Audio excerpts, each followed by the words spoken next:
Most human beings are neither heroes nor villains, but decent people who choose to sit things out until pushed beyond a reasonable limit. For a variety of reasons that I'll explain, I have chosen to jump into the fray and become a warrior in the vicious culture war that is currently underway in the United States of America. And war is exactly the right term. On one side of the battlefield are the armies of the traditionalists, like me, people who believe the USA was well-founded and has done enormous good for the world. On the other side are the committed forces of the secular progressive movement that want to change America dramatically, molded in the image of Western Europe. Notice I did not say anything about conservatives against liberals. This is not the real culture fight, as I'll make clear. The talk radio mantra of the left versus the right doesn't even come close to defining the culture war in America. It is much more complicated than that.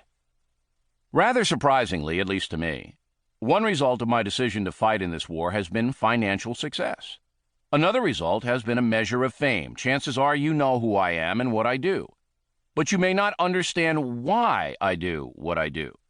That, as they say on TV, is coming up. The culture war has also made me perhaps the most controversial broadcaster in the country. That hot-button label, controversial, gives my enemies, they think, the right to attack me and my enterprises ceaselessly, unfairly, even dementedly. I truly drive the opposing force nuts.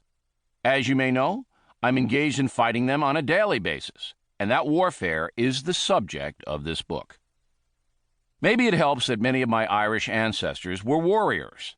They lived in County Cavan and fought Oliver Cromwell when he devastated Ireland in the name of the British Commonwealth. They lost that fight. Later, some of them emigrated to America during the Great Famine of the 1840s. More came later. My paternal grandfather fought in World War I, then became a New York City police officer. He was one tough SOB. I have his billy club in my desk drawer. It was well used. Come to think of it, maybe I was named after that club. In the next generation's World War, my father was a naval officer and was on the scene during the occupation of Japan. He was by nature a warrior, but, in an interesting contradiction, was also frightened by the unknown, the Great Depression having imposed upon my father a fear that he never defeated.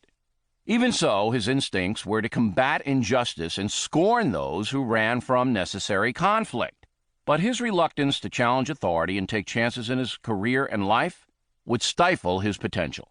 I watched throughout my growing years as my father was slowly beaten down by the system.